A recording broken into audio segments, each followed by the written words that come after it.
and welcome to Double Cross Radio. I am one of your hosts, Drew Lamb, and Chuck Horton is joining me tonight, and I might have lost him. Chuck, are you with us?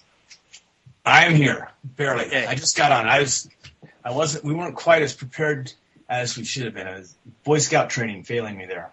Well, I heard a weird blipping sound, and it sounded like I lost you, so... No, I'm here and we're ready to go. I think we have a great show lined up. I've been working on this all day. I've been very interested in typing up scripts, and this has been really interesting stuff to go over. So I think it was interesting to me. I hope it's going to be interesting to all of you. Before I get too far into this, I want to remind everybody out there that doesn't know, co-host David, who isn't here tonight, he's been working on movies and stuff, and it's starting to really pay off. He was the winner of the latest Alex Jones YouTube video contest with his Dick Johnson TSA Wunderkind. And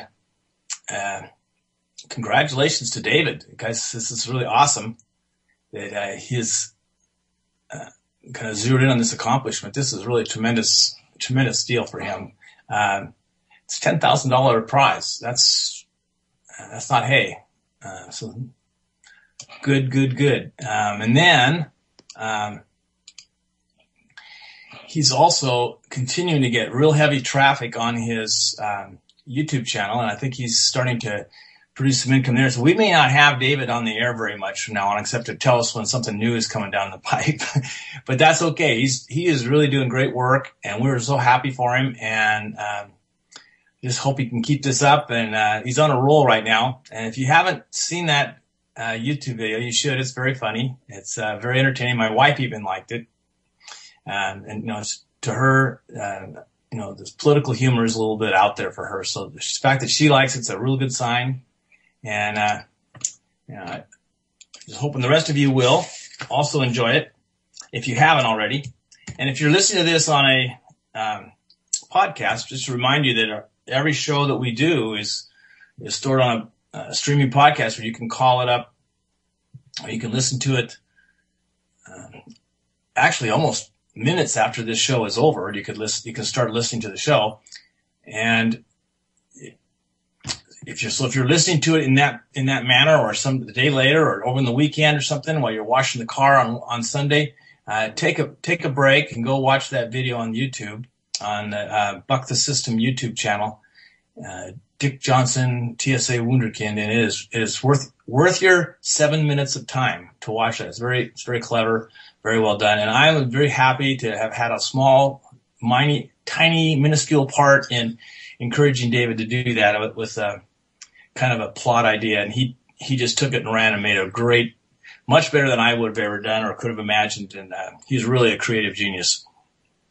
So on with the show tonight, and I have to do a little work here. Whoops, you're hearing me there. Johnson, TSA Wounded. Now you're not. I hope that I don't have my headphones in, so I hope I'm not echoing to people. Your audio sounds pretty good, Chuck. And I'm just trying to get everything. Like I said, we weren't quite in prepared mode tonight because I was typing stuff right up to the last minute. I got a new email from Jeff Berwick tonight, his latest Dollar Vigilante daily post. He was traveling almost all day to Europe, and so I think he was probably sleeping in the plane, and he's had trouble getting. He seems to always have trouble everywhere he goes. I think that's kind of his nature, maybe. I don't know. But he probably doesn't get as much trouble in Europe as he gets in the United States. Anyway, he sent this, and usually those are posted in the afternoon. This was posted closer to 6:30, 6:40. And it's about one of the things I want to talk about today. So we're going to start up on this. As many of you may know, Bitcoin has really been in the news lately. It's been going through some ups and downs, mostly. Well, actually, it hasn't gone down that much, but it hasn't gone up much at all either. But it's had some interesting news, some things that have kind of made the market a little nervous. And I thought some of you might be interested in knowing more about what is really going on in this world of Bitcoin. It's something that the more I find out about, the more fascinated I am by it. But what really happened is that one of the exchanges, we talked about this a little bit last week, one of the exchanges, it was the Mt. Gox exchange. And now, in case you don't know, an exchange is only where, just think of it as it's like a place where you can exchange Mexican money for American money, or Polish money for French francs, and Polish or zlotys, or you can go Swiss francs for German, whatever they are. They're whatever the German things are. Italian lira for whatever. It's just a place where you can exchange one thing of value for another thing of value, and they keep a track of what the going rate is, and it changes every second. There's purchases and sales going on. People bid and people ask their offering and they're bidding. And so it's really quite dynamic, and the price is going up and down a little bit all the time. But on this day, there was kind of it was described to me on a podcast I was listening to that featured Eric Voorhees. He described it as kind of a small glitch in the Bitcoin protocols. And all the rest of the exchanges saw that and wrote their programming to take that into account. And so they're protected from that little problem that could have arisen. The Mt. Gox apparently didn't, and somebody emptied them out of all their Bitcoins. Or that's what it appears to be. No, we haven't heard from Mt. Gox. They've kind of gone silent. So until we hear from them what exactly happened, we don't know. But it's just kind of the equivalent of think of a bank in the Old West. It was stuffed full of payroll for the railroad or something. So they had a whole bunch of money in the bank, and because they just didn't think it was important, they neglected to lock the doors and left the safe open when they went home that night. And they kind of had a habit of doing that, and people knew there was a lot of money there because they was going to have a railroad payroll, and so they just walked in and took it all. And they came back the next day and it was gone. And they, whoa, someone should have told me that I needed to lock the door and close the safe and lock it. Well, this is something that happens. The Mt. Gox was not a safe place for people to have their Bitcoins. I think because they were one of the first exchanges, they were one of the largest, if not the largest. But a lot of people had been complaining about them for quite a while because it seemed like when you made an exchange through Mt. Gox, it took a long time to get your cash. If you were selling a Bitcoin there, it took a long time to get paid for it.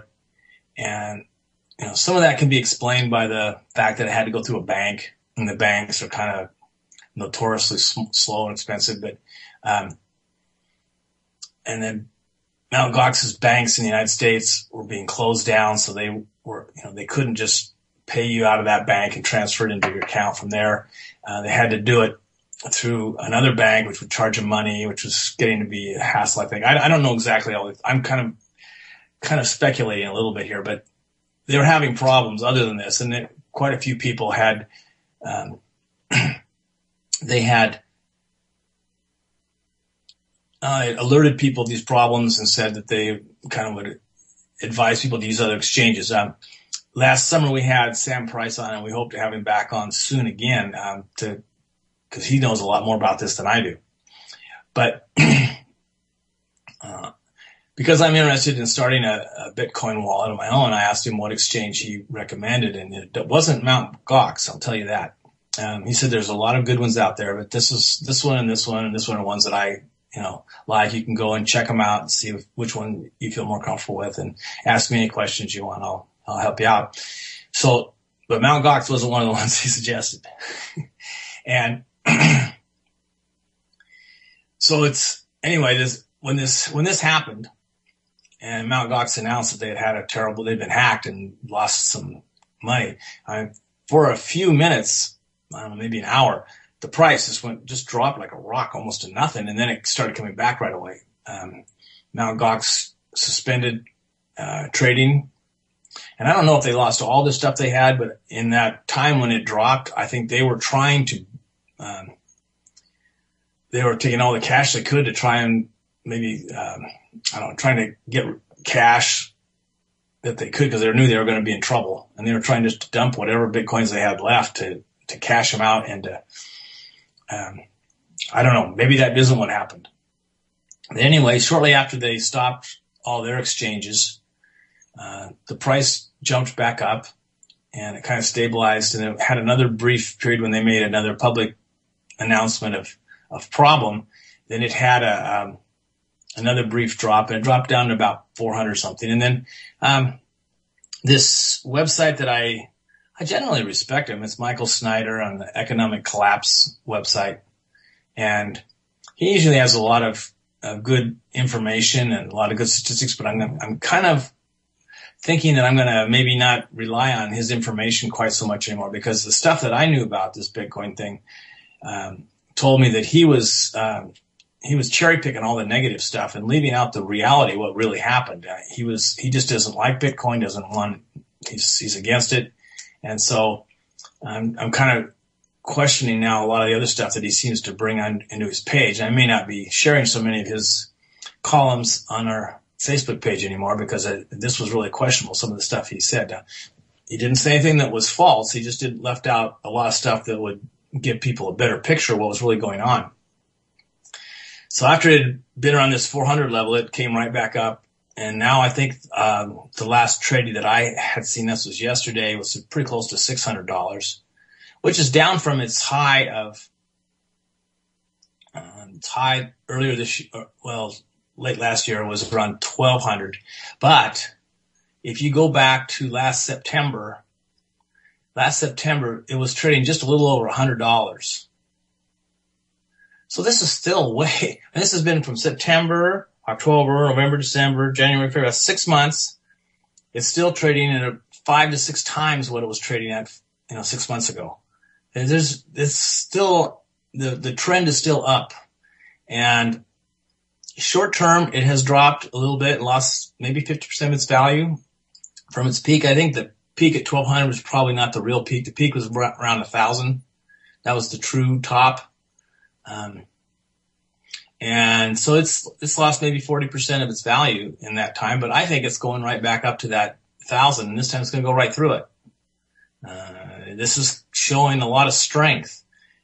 A lot of people are saying, I knew it was a trick. I knew it's a hoax. It's not a real thing. And then some of the people who I really respect their opinions feel this way. Our own colorblind justice is very skeptical of Bitcoin, and that's okay, because it really is something new. It's hard to wrap your head around something that doesn't really exist except on, in a algebraic formula. And that existence is only, it produces these coins through the solution of this formula, and there's 21 million solutions approximately, and that's all they're ever going to be.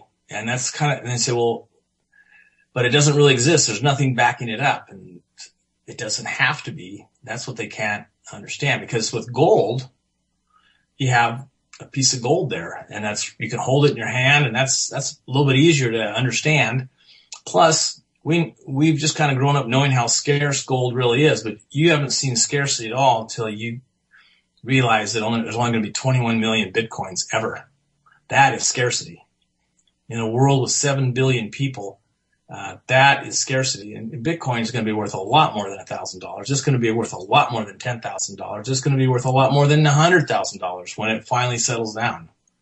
So if you want to take a chance, I wouldn't put money in there that you might have to use anytime in the next year or two, because it's going to go up and down. It's going to be it'll maybe cause you to stress out and have a stroke or something. However, I think that money that is, I would say, instead of buying a soft drink at the convenience store, or when you take your cans and bottles back to the grocery store for the refunds, or any other time when you come up you have a little bucket you dump all your spare change in, and you take that down to the bank and you get FRNs for it. You might want to take that money and buy a portion of a Bitcoin, but you can buy percentages of them, and you can just slowly accumulate these Bitcoins. And when it looks like it's starting to settle down, then that's a good, maybe that time would be a good time to start putting, more serious money into it. I think it's still going to keep going up, but it won't fluctuate quite so wildly. And then another way that you can start to accumulate Bitcoins is to sell products and accept Bitcoins in payment for those products. Of course, you do have to make a profit, so you're going to have to convert some of it back to cash to buy new supplies, unless you have suppliers that will also accept Bitcoins for payment of their products. Or if you're just doing a service like you're going to paint a house or something, then you can have, that's, if you can afford to just put it all in Bitcoin, then that's great. And I think just accumulating a small wallet of Bitcoin is going to be a really smart thing for people to do. We're coming along in the near future. I think there's going to be that's pretty certain. I don't think there's anything they can do to stop it. There's going to be a total collapse of all the currencies in the world, with the possible exception of the Chinese yuan. And all this fiat currency, there's never, ever in the history of the world, I'm going to say that again, never, ever in the history of the world has there ever been a fiat currency that has been able to survive the kind of counterfeiting that the Federal Reserve and the euro have gone through. The European banks have gone through with the euro. And then a lot of the currencies in the world are tied to the U.S. dollar. And so as we inflate our dollar, they're inflating their dollars. All of this is going to cause incredibly immense economic problems in the near future. Last summer when we had Jeff Berwick on, he said it could be as long as 10 years. He thought it'd be less than 5. Now he's talking less than 2, probably this year. Now I don't know if that's going to happen or not. It could happen in 10 years still. If we knew exactly what was going to happen and we were for sure of it, we could make a lot of money on this collapse. But we don't, and anything that you do is going to be speculative, and we want to let people know that as long as people still believe in it and accept the dollar for their labor and their products they're trying to sell, then things will kind of keep going like they're going. But I'm starting to see inflation even starting to blow my socks off how much things are starting to cost. We kind of budget just so we make sure we can spend the money where we want to spend it. But now we're going to have to start budgeting to make sure we don't spend too much on certain things, because we don't want to go hungry at the last week of the month. Groceries are going way up. Anyway, I was speaking of Jeff Berwick, and he sent me this email, which was one of the reasons why I was a little late getting on today. He can send you this email too. All you have to do is sign up. It's a free sign up at the Dollar Vigilante, and you get their daily. They have 3 or 4 writers that write things. Jeff writes about 50% of the stuff. There's a Redmond Weisenberger writes. They have Justin O'Connell. He's kind of taken Gary's spot. And Jim Carter is a lawyer. There's Wendy McElroy, she is an awesome writer. She's written a couple things that I think should be, mandatory reading for people that want to be in, English majors or English composition letters. Just the way she puts her words together and constructs her paragraphs. It just leads you from one thought to the other, and you almost feel like you're watching a movie when you read her stuff. Sometimes it's just incredible. She's very gifted. Anyway, so if you want to do that, you just sign up and you can be a subscriber. If you want to be a subscriber of the, kind of at the end of every free editorial that they publish, they have a pitch for their paid products, which are also, I have subscribed to the newsletter, the biweekly newsletter, and I find a lot of really good information there about stuff that I'm not able to really find on TV or the talking heads or on my own research. I don't have time to do that kind of research, but they have some very, very talented analysts that publish this information, and it's good information. And I don't share it with you folks because this is theirs. It's like their property. And they charge us a very nominal fee for it. You can buy this for $150 a year. You can subscribe to this paid site, and you get over 100. It's just like $1.50 a piece or something. It's incredibly inexpensive, and I really This is one of the best things you can download on your computer. If you have an iPad or if you have iBooks on your computer, you can download it in there and read it at your convenience when you want to. I put it on my iPad when I have to go to an appointment and I'm waiting to be seen by, I don't go to the doctor anymore, but sometimes you have to wait somewhere. I just take out my iPad and start reading. And it's awesome. I can go to the barber shop or something. So anyway, this is the editorial from today. And it starts out like that. I'm just going to read this because I think the whole thing is great. Dinosaurs will die, and decentralized systems like Bitcoin and 3D printing and even WordPress are the asteroid which will ensure this. And he's making, of course, a reference to supposedly an asteroid crashed into the planet Earth and caused it to cool very rapidly and killed all the dinosaurs, which may or may not have happened. It could have been the dinosaurs were space aliens, and they poisoned each other with radiation and genetically modified plants, and it took 50 million years for the Earth to recover from all the crap they did. It could have been that. You never know. So I was kind of saying that tongue in cheek. I hope none of you thought I was serious about that. I've been doing a lot of, this is back to Jeff's article. I've been doing a lot of thinking, and I simply don't think totalitarianism can withstand the global political awakening we are seeing taking shape before our very eyes. Things are changing on planet Earth. I can tell because the dinosaurs are getting desperate.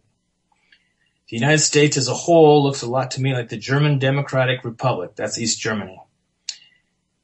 Looks like German Democratic Republic did during its existence. My head researcher, Justin O'Connell, and I were just talking about how the wall fell, and he cleared some things up for me.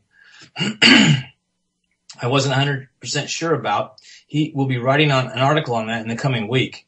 Let's just say things he and I talked about in regards to the German Democratic Republic look a whole lot like the U.S. of today.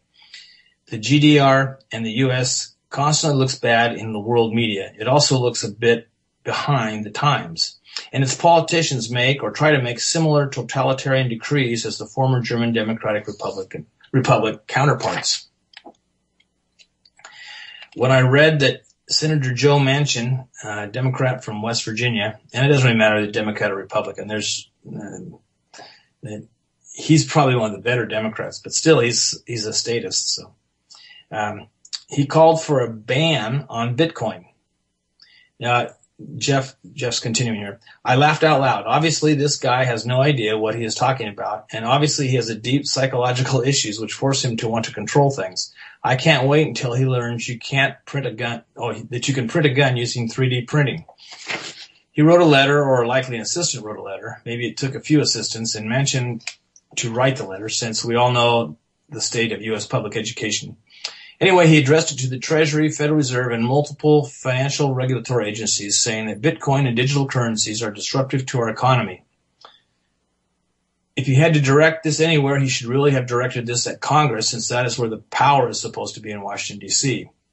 Here is most of the text in italics with my comments in regular font.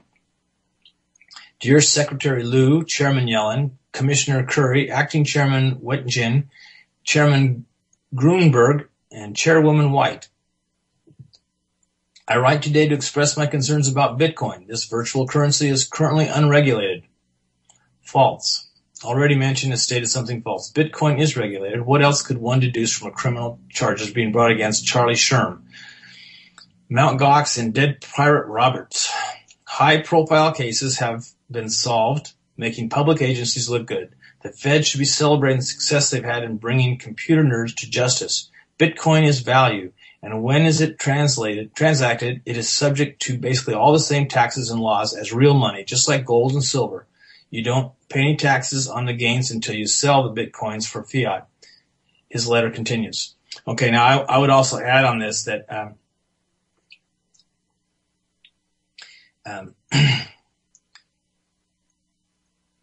it's the federal government confiscated a lot of the Bitcoins from the Dread Pirate Roberts and the Silk Road stuff. And people are writing to them, and they're getting lots and lots of letters from people that want to buy those Bitcoins from them that they confiscate. I think that's, I don't want to give him any ideas, but that just shows you this is pretty, Bitcoin's a lot more popular than you think. There's a lot more uses for it than you might, just because you don't think it's worth anything or don't have a use for it. Don't think that there aren't a lot of other people out there that do. I know there's a lot of people, there's a few people out there that still don't know anything about computers. They haven't ever turned on a computer in their life. And the closest they've got to is maybe when their kids have it or they've seen it on TV or something. But there's still people out there that think that computers, oh, that's just a fad, it's going to go away. So, okay, now back to the letter from Manchin here. Bitcoin has allowed users to participate in illicit activity while also being highly unstable and disruptive to our economy.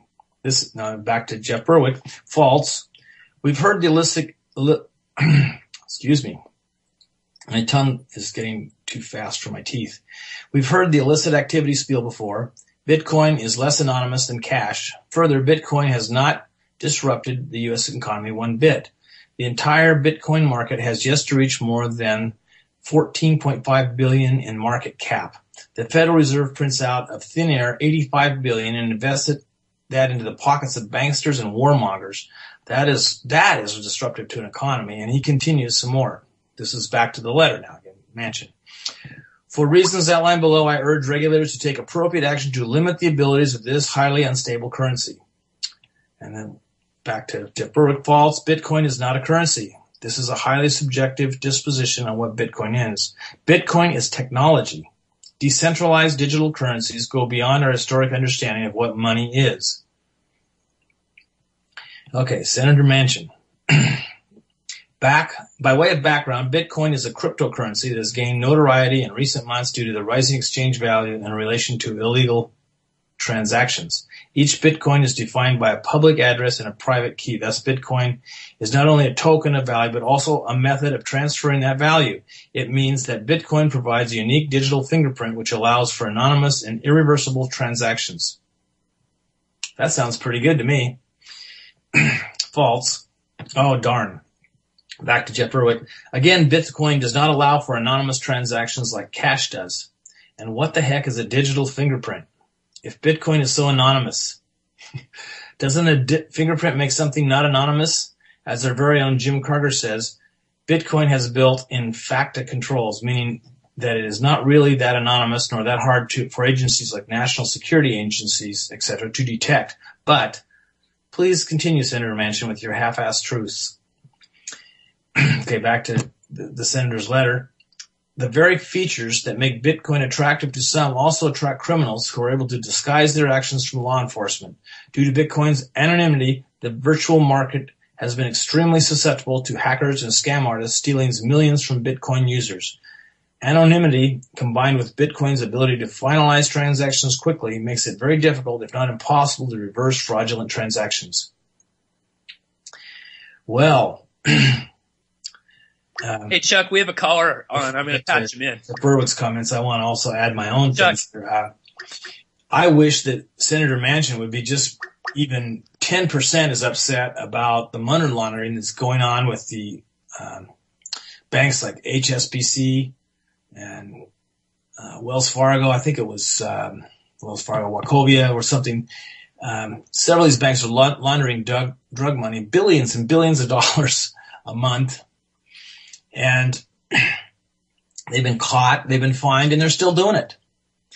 And why are they still doing it? Because the fine of $2 billion was probably only about 1 or 2% of what they were making by laundering this money. It was like a Visa card fee for a merchant. It was nothing. And yet they think, okay, we fined them, we looked good for the public, we fined them the biggest amount any bank's ever been fined. And they're still laundering the drug money like it was nothing ever happened. It was just it wasn't even a bump in the road. It was just, it wasn't even one of those speed bumps. It didn't even make that much thing. It was just maybe like they changed the pavement a little bit. So it went from a real smooth to making a little bit of road noise or something. It was hardly even noticeable. And yet no congressman is making a big deal about that, because who's the beneficiary of this? Well, the bankers that fund their campaigns, and the CIA, who gets to sell all the stuff so they can finance illegal operations all around the world, and they have a lot of influence in Congress. And so these people are they're getting their minions in the Congress to rise up and stop this competition from Bitcoin that's going to steal their illegal profits before they can make them. Okay, well, back to Jeff Berwick and see what he has to say. False. Again, Bitcoin does not allow anonymous transactions like cash does. And what the heck is a digital fingerprint? Oh, I think I already read that one. Let's go to the next one. Bitcoin is not anonymous. Again, not nearly as anonymous as cash. His logic here could be applied to, say, the Target database hack, in which millions of credit card numbers were exposed to hackers. So let's get rid of the credit cards while we're at it, since they pose such a risk. Manchin goes on. More than a handful of countries in their banking systems have cautioned against the use of Bitcoin. Indeed, it has been banned in 2 different countries, Thailand and China. And South Korea say they will not recognize Bitcoin as legitimate currency. And so Berwick just has a quick mention here. It's good to see U.S. leaders looking up to free societies like China and Thailand to set policy.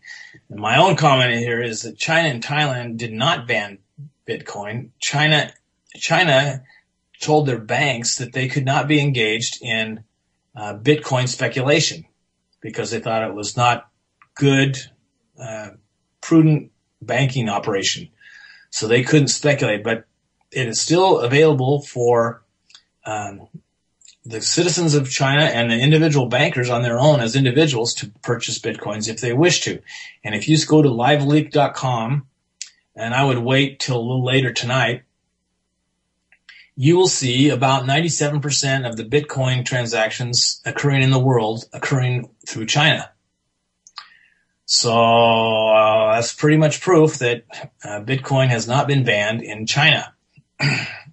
And if Senator Manchin had anything between his 2 rather large ears, I think he would have been able to figure this out. I mean, if we don't have a staff of flunkies running around getting information for us and have access to all the things that a congressman or a senator would have, and we can figure it out. So Senator Manchin goes on. Several other countries, including the European Union, have issued, now the European Union is not a country, have issued warnings to Bitcoin users as their respective governments consider options for regulating or banning its use entirely. And back to Jeff Berwick. False. None of the EU countries have moved to ban Bitcoin. Yes, Europe acknowledged Bitcoin's existence and said there were some risks, but world leaders like Germany and Finland have accepted Bitcoin, realizing it's already part of the country's regulatory regime, and said it's legal tender. Let me say that again. World leaders like Germany and Finland have accepted Bitcoin, realizing it is already part of the country's regulatory regime, and said it is legal tender, which means that it is legal to pay all debts with Bitcoin. Now, somebody doesn't have to take it for a purchase, but they have to accept it for a debt. Senator Manchin wishes to keep the U.S. in the Industrial Revolution. Well, Senator Manchin would prefer the college graduates in the United States saddled by $1 trillion in debt, say, indebted instead of innovating. I don't think I read that very well, but we'll go on with what Senator Manchin had to say. Kind of what Jeff Berwick was saying is this is the same type of thing as what happened. We talked about this a few weeks ago in Turkey. When the printing press was invented, Turkey banned the printing press in Turkey. Now, at that time, the Ottoman Empire was the biggest thing or the best thing since sliced bread. They ruled the Balkans, stretched through the, I guess they call it the high plains in southern Asia, southeastern Europe, and parts of the Persian Empire. They really were quite extensive in the empire that they had built. But by banning and they were way ahead of everybody else in terms of what their productivity and everything else. But by banning the printing press, they fell behind. In a span of 50 years, they went from being the leader in the world to watching their empire crumble before their very eyes.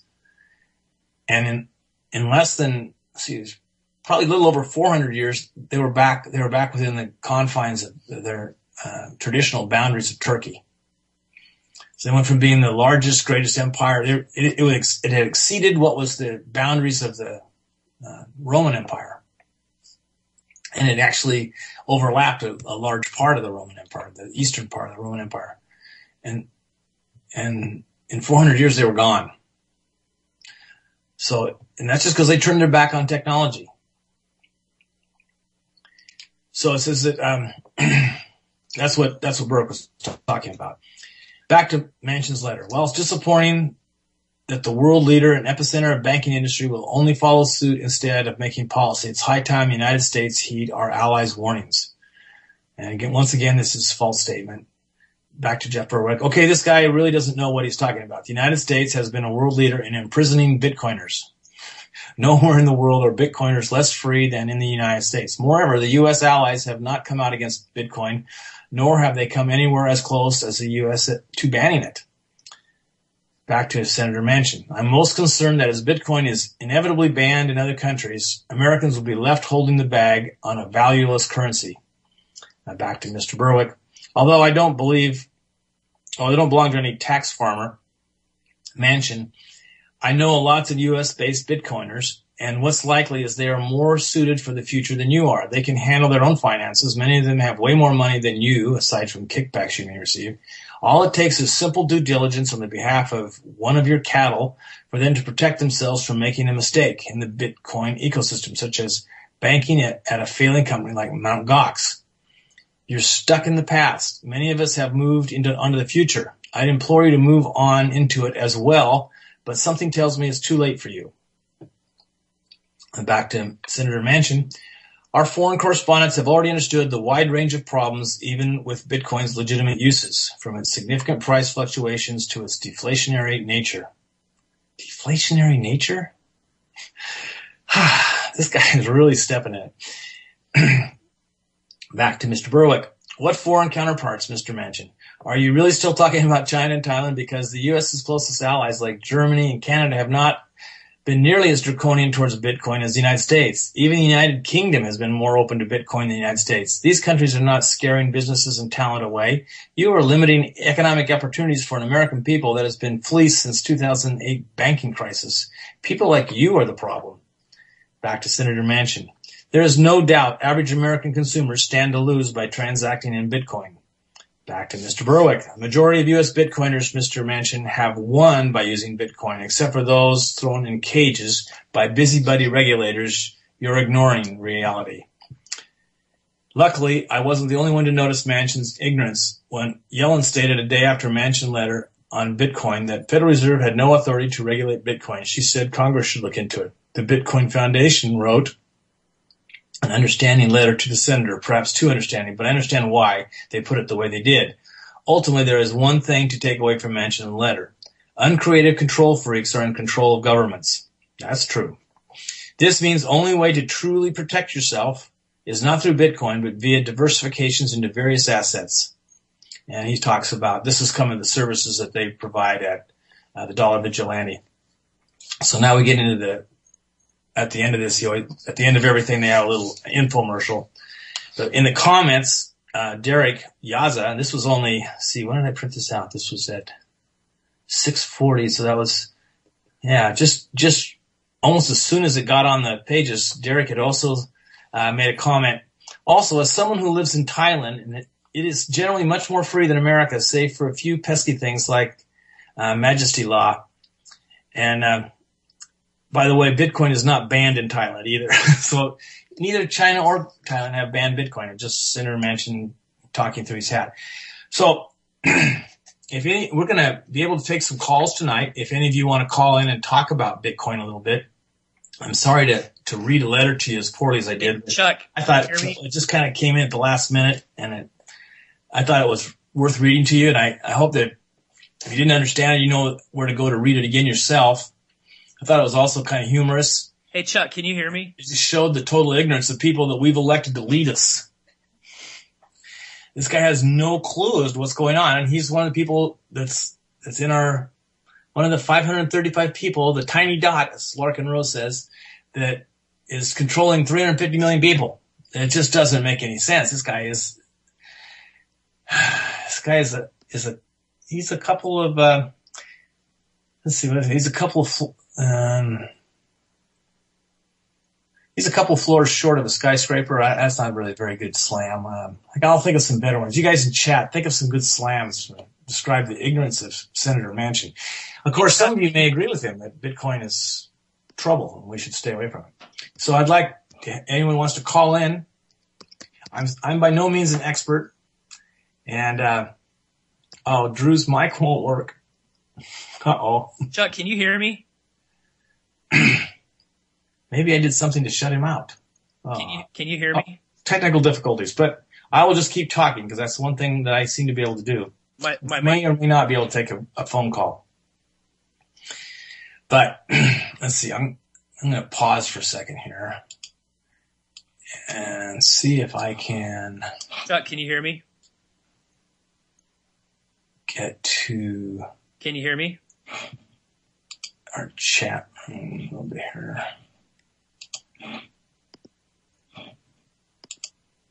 And here we go.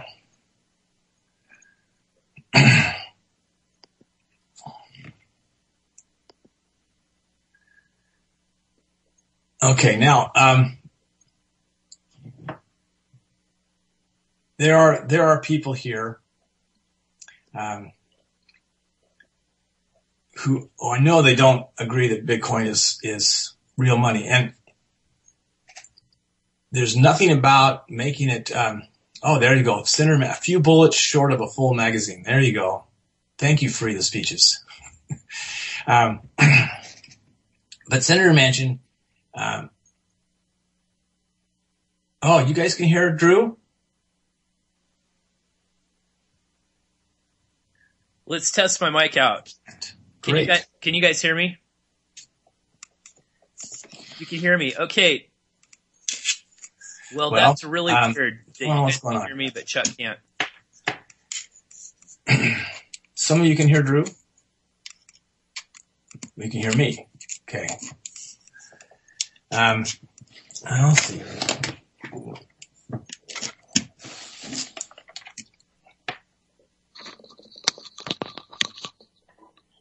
Let's see. I still looks like I'm.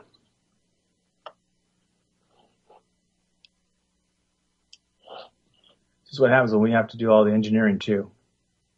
Well, something happened to his microphone, so I will just keep going here. I know that some of you would prefer to have gold or silver as your currency, and I don't see anything wrong with that either.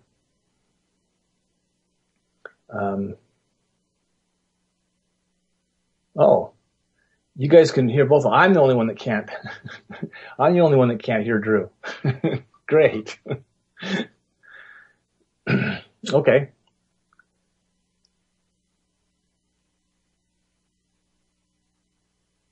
Okay. So I don't know what he wants me to do. Do you want me to,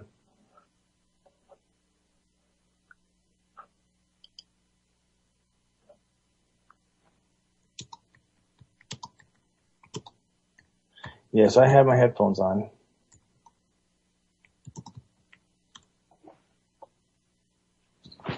Unplug the headphones.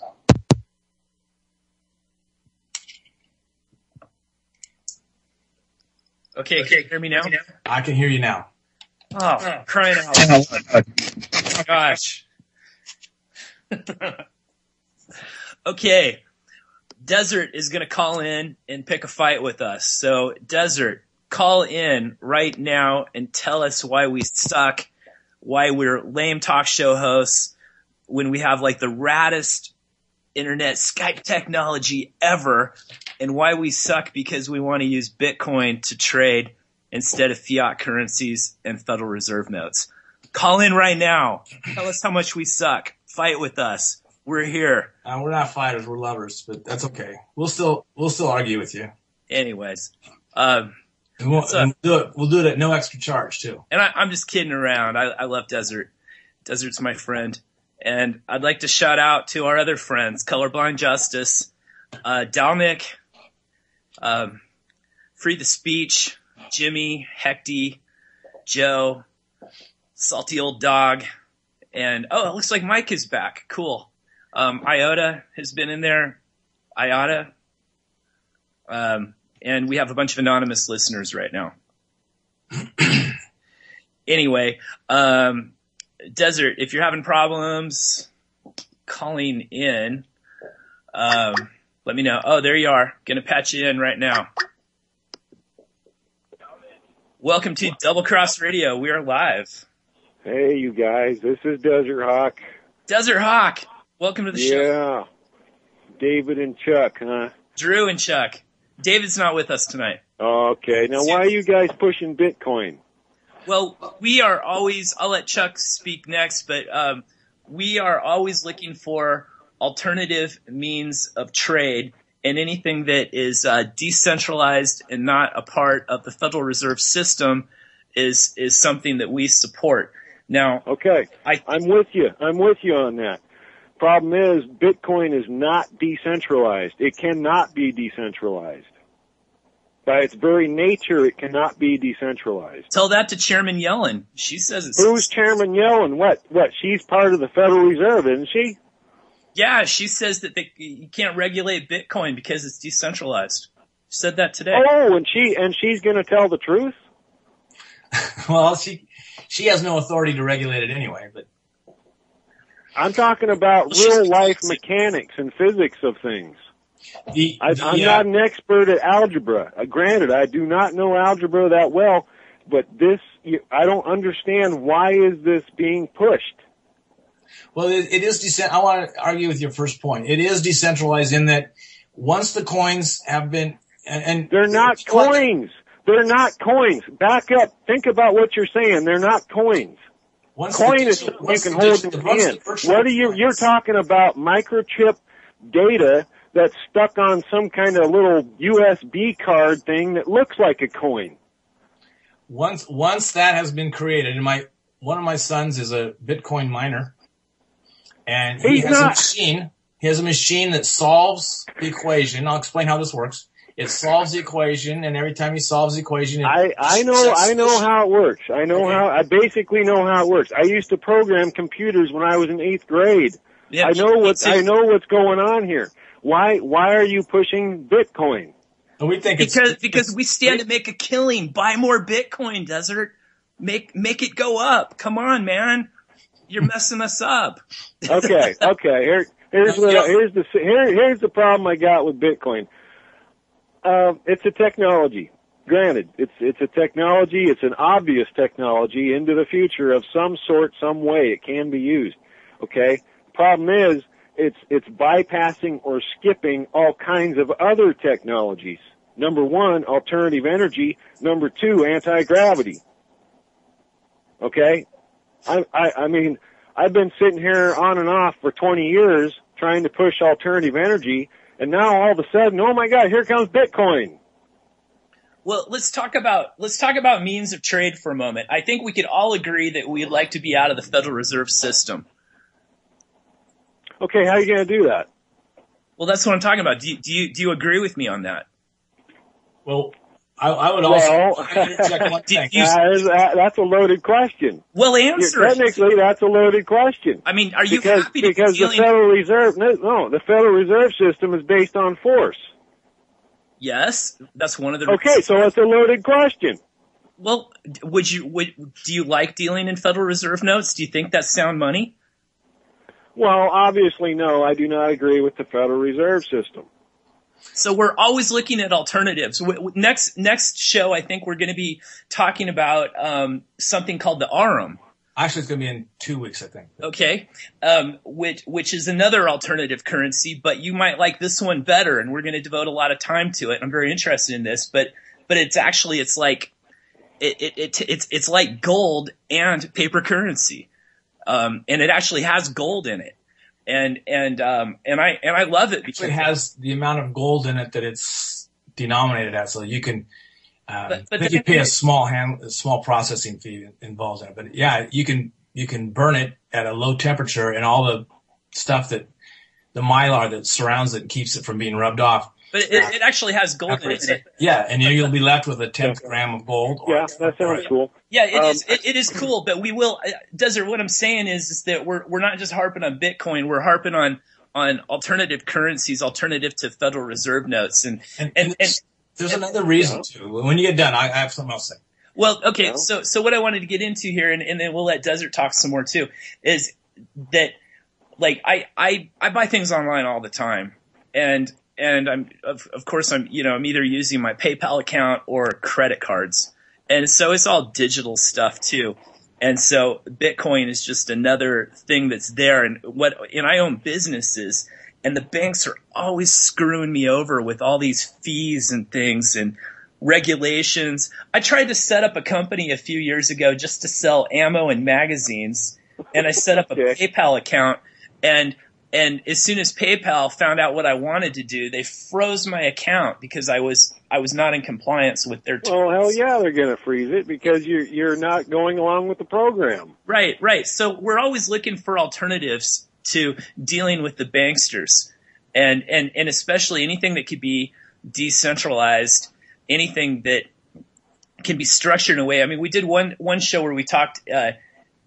intensely about the colored Bitcoins that can be used for transactions like real estate deals and stock offerings. And there's a major utility in there that nothing matches that capability where you could do away with your, and I'm a real estate agent. You could do away with your real estate agent. You could do away with your escrow agent. See, speaking of real estate, there's a lot more real estate out in space than there is here on Earth. Yes, okay? There is. I mean, we're talking high-tech stuff here. Why is alternative energy and anti-gravity being skipped right over into virtual money? That's not cool, man. That's not cool. I mean, we could go to Mars. We could do anything we want. We have the technology to do it. So why are we all of a sudden skipping over into virtual currency? Well, personally, I don't want to live on Mars. That's your choice. What if somebody else does want to? I mean, that's cool, but I'm not going to get into researching that. I mean, this planet's getting pretty messed up, and I put a lot of effort into coming up with ways to survive all of the things that are going on, like Fukushima, for example, and the trails of that junk. There you go. See, one of the best ways to survive would be to leave the planet. Well, I mean, that's a tough one to get over. I mean, if this planet is really getting Fukushima'd, logically, the logical move would be to go off planet. So why is this being ignored?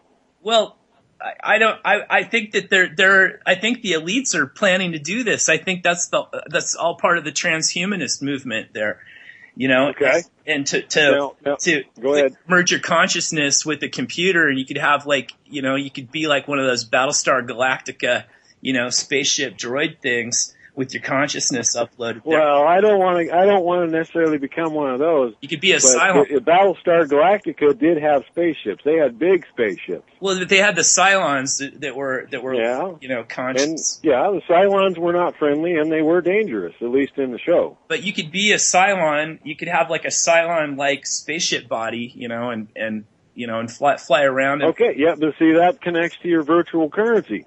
Well, what I'm saying is that that's what you're pushing for. Personally, I wouldn't want that. I mean, I've studied a lot of things. One thing that I've studied is the Bardo Total, or the Tibetan Book of the Dead, where in that book it talks about when you die and what happens to your spirit, and it's floating around, and you could travel from one place to another and pass through things, and you get to a point where you're just bored. It's like you could transport yourself around wherever you want. You could fly through a rock, but you can't touch things. You can't feel things. Well, that'd be kind of bogus, not being able to feel anything. Well, and that's why I'm not into the whole transhumanist movement. I don't want to merge with the machines. I'm not interested. Oh, neither do I.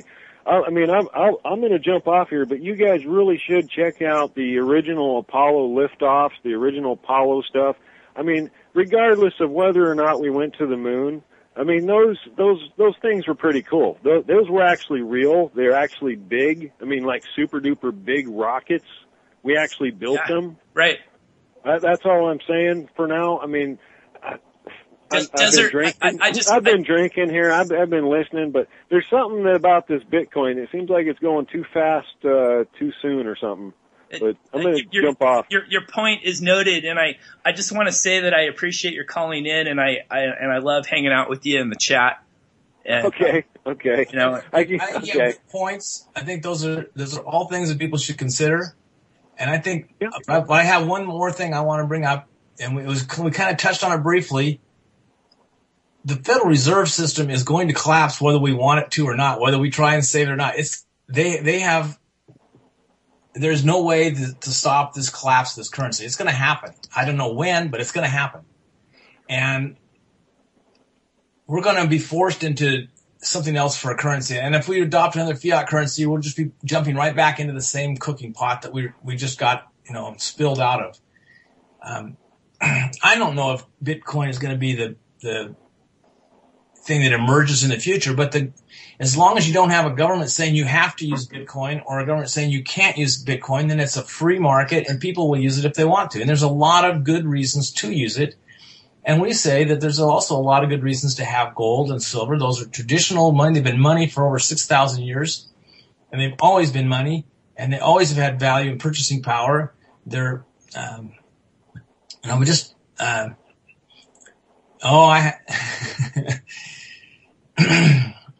anyway, thank you, Mike.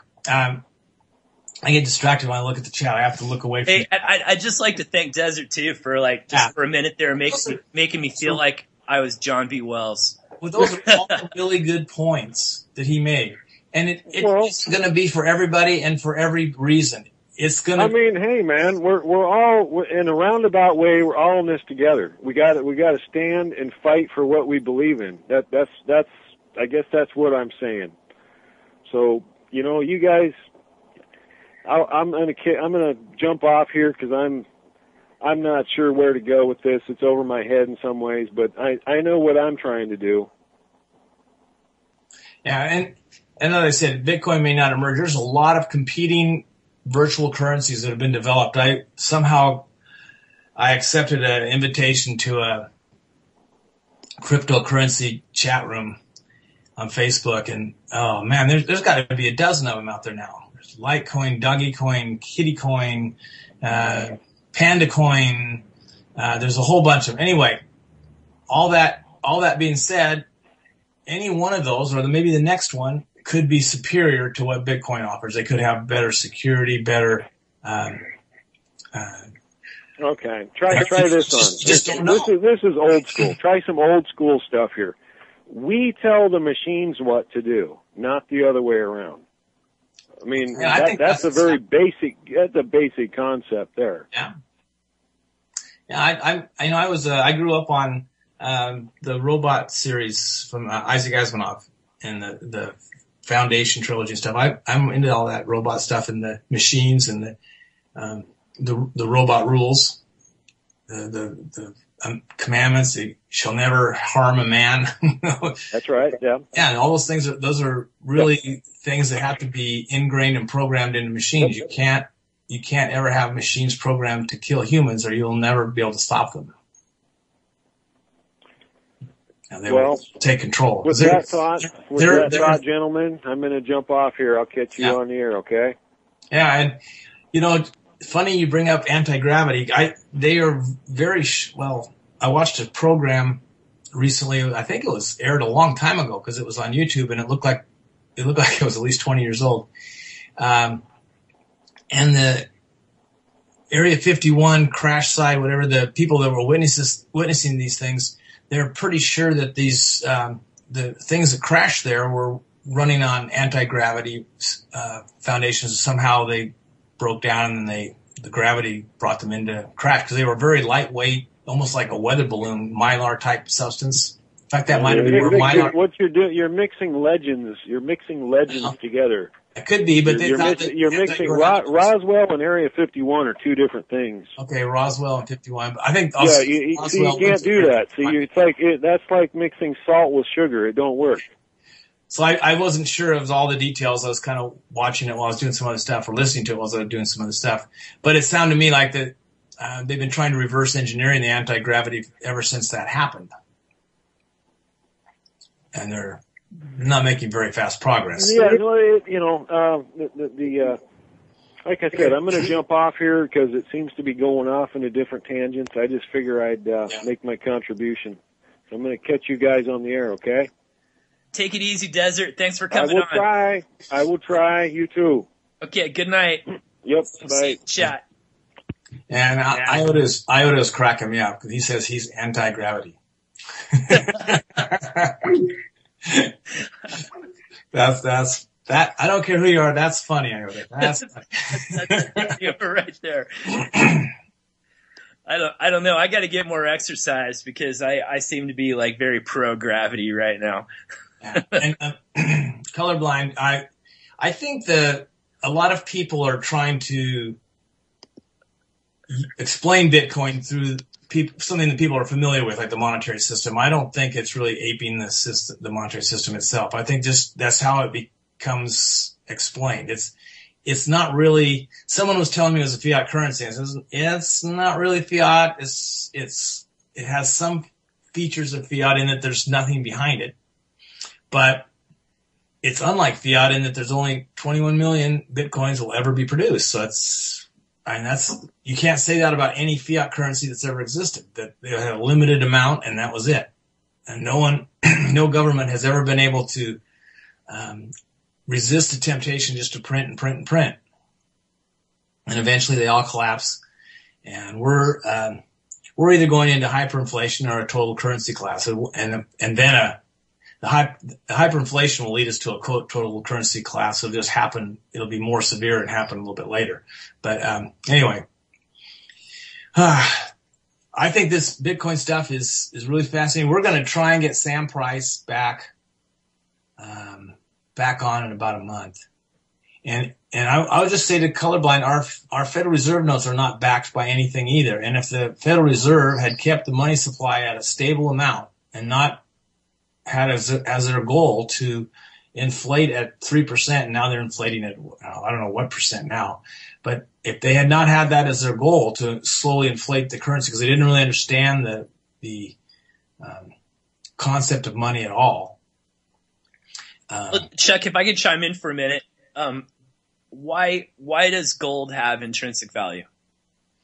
Because it's perceived by people because it has worth as a commodity. I mean, it's used in jewelry, and so it's scarce, and so it's been kind of expensive. No matter what you were using for trade items, the gold would always, bring a consistent amount of whatever trade item it was, and so people just started trading the gold because it was something that was very consistent in its value, and that happened before we were even writing words down, I think. Well, who was the philosopher that laid down the elements for something to be useful in trade, and what those elements needed to be? I can't remember who the philosopher was. Menger was the Austrian that talked about money. No, going way back, Greek philosopher. Oh. Anyway, okay, so it needs to have some form of intrinsic value. It needs to have utility. And it needs to have portability, right? It needs to have the utility is really a lot more important than people realize. That's the one thing that keeps the fiat currency alive right now is that and the legal tender laws, but because it's useful to people to have, to use to buy their things that they want, then it's keeping that alive. So the utility is really important. Let's keep rolling with this. So. I would rather go to the marketplace to buy some things that I would need with some coins in my pocket, whether they are digital or physical, than to harvest a bunch of my fish and carry my fish down to make the trade, or to herd a bunch of goats down to the marketplace. It's difficult. And on top of that, I would have to find somebody who needed, fish or goats or whatever it was I was bringing to the marketplace to trade with me. And sometimes I actually pull this off. I trade fish for lunch on a regular basis with some of my customers. But however, for the most part, it's not practical. So that's one of the reasons why people decided to start dealing with currency or coins or concentrated value in some way. And so you need to have you need to have portability. That's one. But scarcity is one of the things that makes an item valuable. But it has to be scarce and something that is useful at the same time. So gold, for example, is used not only in jewelry but in electronics, and other instruments, and silver as well. And so, it has use for industrial applications as well. So let's just back this up and start talking about Bitcoin again, or cryptocurrencies, because there is utility that's right there. I mean, sure. I mean, you're talking about code and everything, but I keep bringing up these colored coins and the utility of these colored coins. And also almost everybody, I promise that every single person that's listening to this show right now buys stuff on the internet. They buy stuff on the internet, and you can't buy stuff on the internet with physical coins and paper Federal Reserve notes. You're using digits, man. You're punching numbers in. You're pulling out your credit card. You're using your PayPal. Okay, you're playing digital currencies. If you have a bank account, if you have money in the bank, you do not have physical money in the bank. It's all digital. Okay, so you're already there. You're already dealing in this system. You're already dealing in the digital system. So is Bitcoin digital fiat? This is what I started talking about last summer, even before we had Sam Price on the show. I was saying that Bitcoin was nothing more than digital fiat, but I do not believe that any longer. Because it has portability, it has utility, and that utility is primarily due to what you can do with these coins. The coin is like, you have these data blocks that work like a ledger. And so you could do things like you could have a real estate transaction. You could have contingencies that are contained within the data block.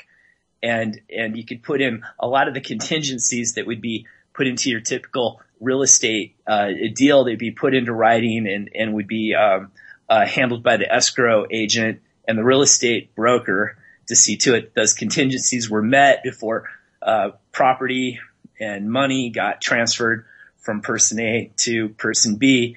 All of those things could be handled through a Bitcoin transaction. And so that's extremely useful.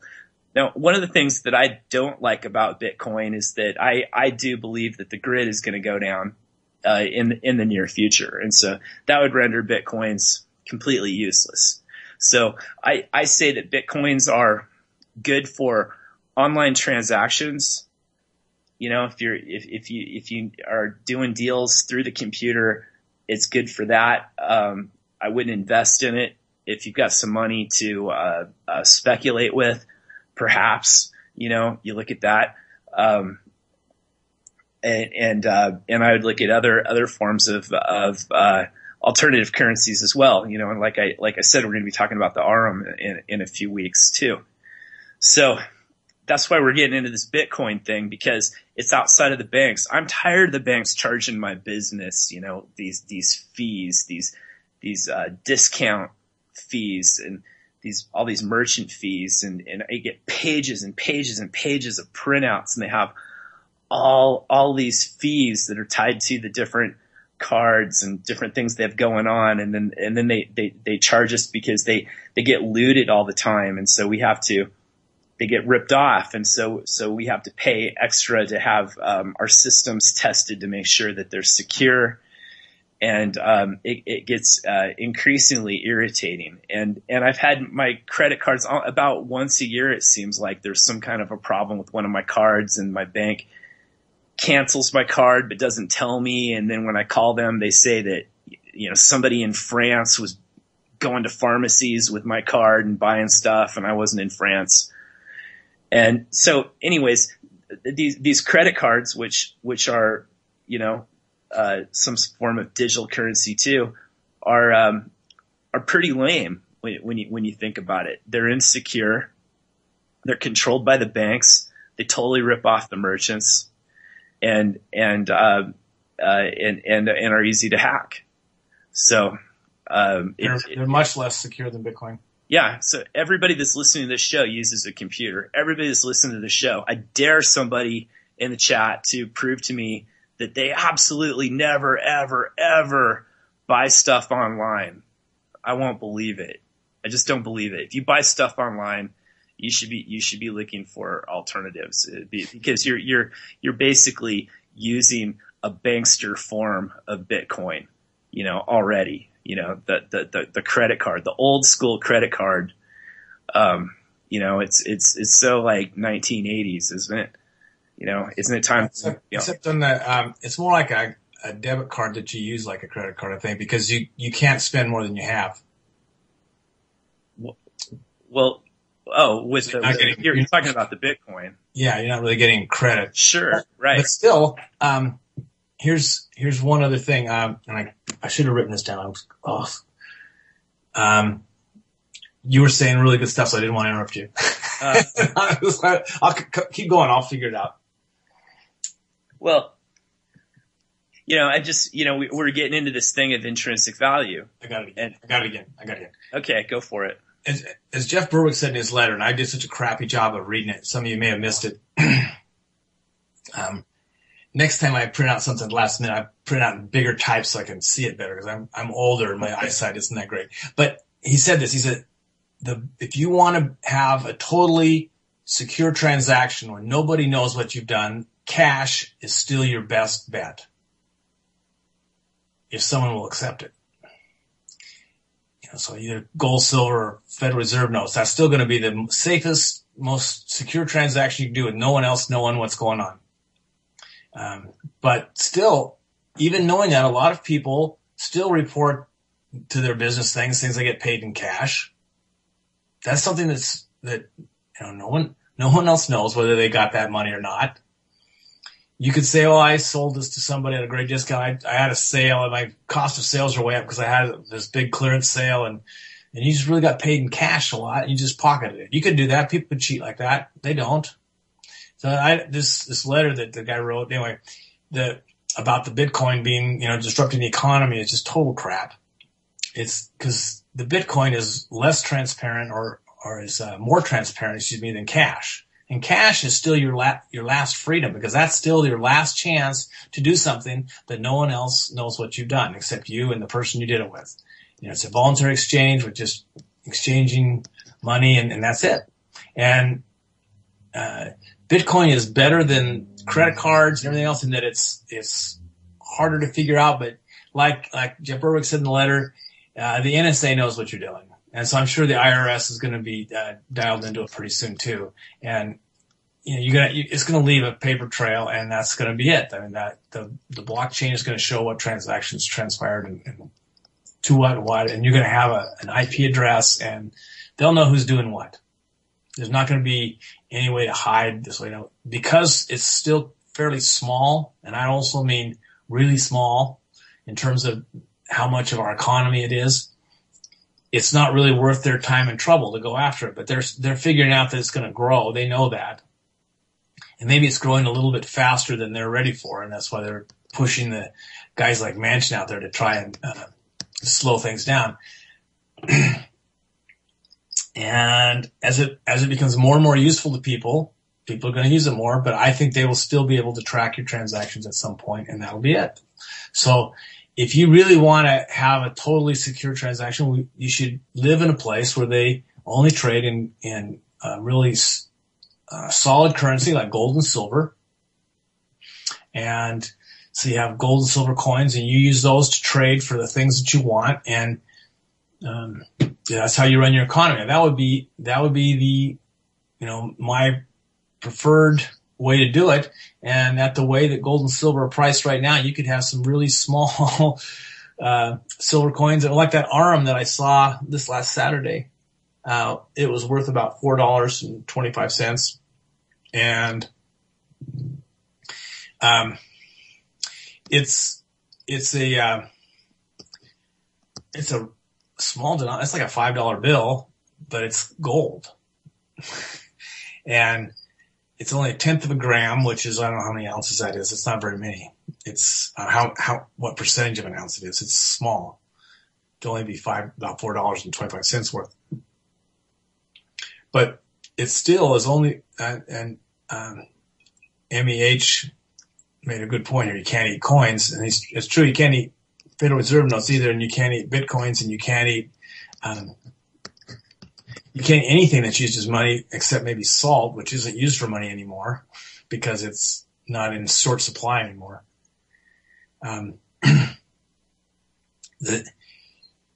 The things you choose to use for money, that's what they are for. They're for exchange. Because barter is a really inefficient way to trade. It's hard to have when you trade. In order to get what you want, you have to find someone else that wants what you have. And it's called a coincidence of wants. And that's really hard to do. Although with computers, I think it'd be a little easier now. You could set up exchanges, kind of like the Bitcoin exchanges, where people say, I have eggs for people that have, roast beef. Or I like rump roast, so I'll be willing to trade eggs for rump roast. Anybody wants to trade. And you could list that on exchange, and sooner or later someone will say, well, I'd like some eggs. I have more rump roasts than I need, and they'd trade. Like, I made a good trade yesterday. I went into a thrift store and I traded a WrestleMania DVD for a crock pot. Now that was a good trade. For both parties. That was quite excellent. Because the other person that traded with you wouldn't have done it if it wasn't a good trade for him. Exactly. Somebody out there is going to get that awesome WrestleMania DVD. That has Hulk Hogan in it? If it has Hulk in it, it'd be worth it. I think the Hulk is on there. Yeah. He's quite the personality. Jesse Ventura might be on there. I don't know. You guys got to go check it out. Yeah. So, anyway, I think we've pretty much exhausted our knowledge of Bitcoin, and my knowledge is growing. I feel much more confident to talk to people about this than I did a year ago, but we still need to get Sam back on the show because he's going to be able to fill in all the spots that we don't have a clue about yet, or most of them at least. And I'm going to even go so far as to see if I can contact Eric Voorhees, who was on the Tom Woods show, who really is a Bitcoin expert. That guy is so darn smart. If you can look back on our news feed on our Facebook page, there's a Tom Woods episode that featured Eric Voorhees, and I'd really recommend that you listen to that. And he also did another one earlier with just some basics about Bitcoin. And those two things would give you a lot of basic information, and maybe some of you are feeling that it's not quite right about this would kind of assuage some of that nervousness that you feel. And it's everything I said, as enthusiastic as I am for this, and it's as much good as I can see that it could do for our economy, I'm still telling people until things settle down and it has a stabilized price value, I wouldn't put a lot of your money into it, and certainly not anything that you would need in the next 2 years, because it could be quite a bit less at some point in time, or it could be way up there or whatever. You don't know, but just the fact that it could be less and you need it and you need all of it is going to be real painful. So I'm ready to move on if you don't have anything else to say. Well, just off the top of my head, I was just thinking of the precious metals markets, which I follow very closely. That is my preferred alternative currency. And, we've seen an uptick, recently. Well, from the first of the year, we've seen an uptick in the price of gold and a bit in the price of silver as well. And so I hope that keeps rolling along. You know, I'd like to see gold get back up to $2,000 an ounce. It will. That'd be fantastic, especially if it happens this year. Yeah, the banks, I think, on orders from the Fed, or maybe the European banks too, they're trying to hide the inflation that's going on. Inflation isn't rising prices. It can be, it quite often is, accompanied by rising prices, but inflation is debasement of the currency, and that's what they've been doing. And they want to try and hide it and then call it a recovery, and they want to be heroes. And Ben Bernanke wants to get a medal pinned on his chest for saving the economy, and he just really sold us down the river, is what he did, along with his predecessor, Alan Greenspan. They've just created money out of thin air, which is, if you want to make this, try and say this is the same thing as Bitcoin. It isn't quite, because in Bitcoin, even though it is being created out of thin air, only a certain number is going to be created, and that's it. Well, the Federal Reserve has continued to keep going. They reached their limit when they started, and they just are continuing to print that money. So, yeah, but by pushing down the price of gold, otherwise known as the POG, by pushing that down, it takes the pressure off them. You know, it makes the dollar, it makes the dollar look stronger than it really is. And but here's what happened: the amount of gold that's out there to be purchased has almost dried up. Yeah, and mines have shut down because the price got artificially depressed to the point where their marginal cost exceeded the spot price. And right. So when they take the pressure off, this is going to skyrocket. It's easing it right now because they can't hold it back. They can't keep doing it forever. And the problem is, because of these naked shorts, eventually, just like in the stock market, the shorts get caught in what is called a short squeeze, because you have to buy at a certain point. Even though you're shorting, you still have to buy. And when you've got enough entities or people shorting, there's a point where the buying activity associated with the shorting drives up the price, and that's where the shorters get caught in a short squeeze, and the price explodes. And that will happen with gold and silver. And this might be one of the explanations for why banking has become such a problem for people. There's so many of them committing suicide, quote unquote. Is because they realize that they are caught. They can't get out of their short positions without causing an explosion in the price, and they can't stay there because they're going to get caught. They have to buy it sometime. They can't deliver it. Yep. And so that's, well, yeah. They're caught, and they realize that there's no way out, and they're going to lose a ton of money, and somebody's really pissed and throws them off a roof. Right. Yep. There's more and more demand for the physical, as opposed to, the digital or the virtual. And but we can't prove that anybody has been thrown off the roof, but yeah, well, there's ways to. We're up to what, 9 bankster deaths over the last few weeks. Some of them have died from other kind of quote unquote natural causes.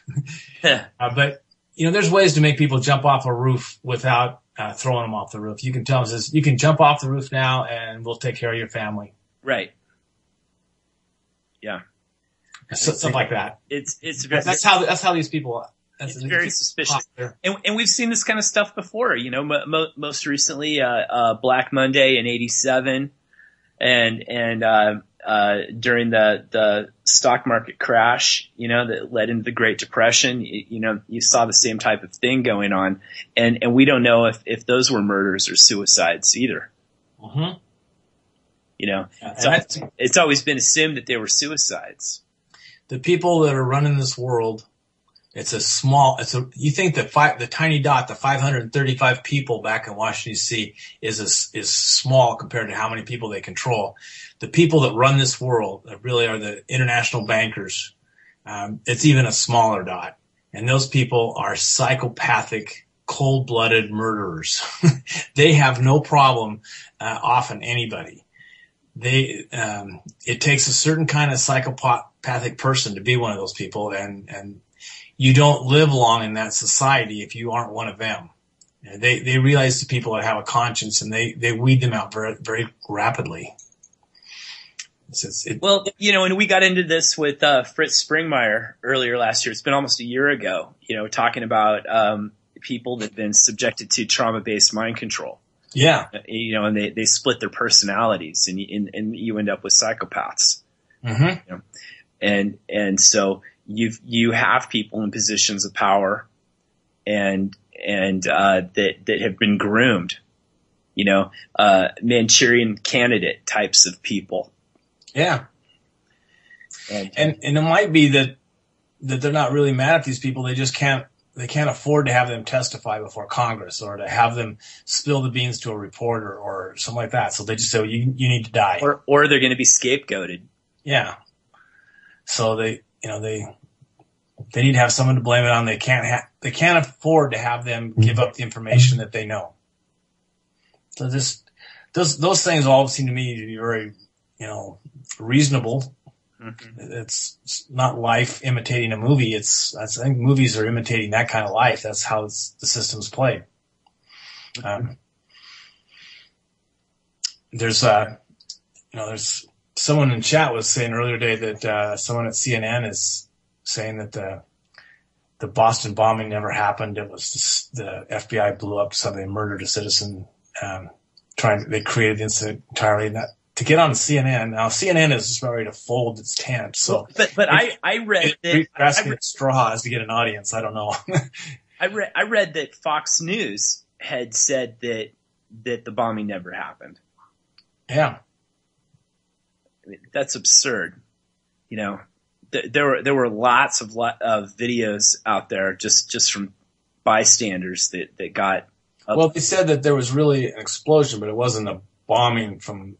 It was just it was something that made a bang and did this, and they I've off the kid and almost all the people that were injured were just actors. It's kind of phony. It is. It's a bunch of BS. I've watched a lot of the video footage, and there were clearly two explosions, and there's one video in particular where you see the guys wearing the khaki pant boys come in and start tearing apart a facade on across the street on the left-hand side, and they tear this facade apart, and they actually make it look like it was damaged from the explosion, and then they put something in place underneath there, and you could see that there was something going on, and they altered the crime scene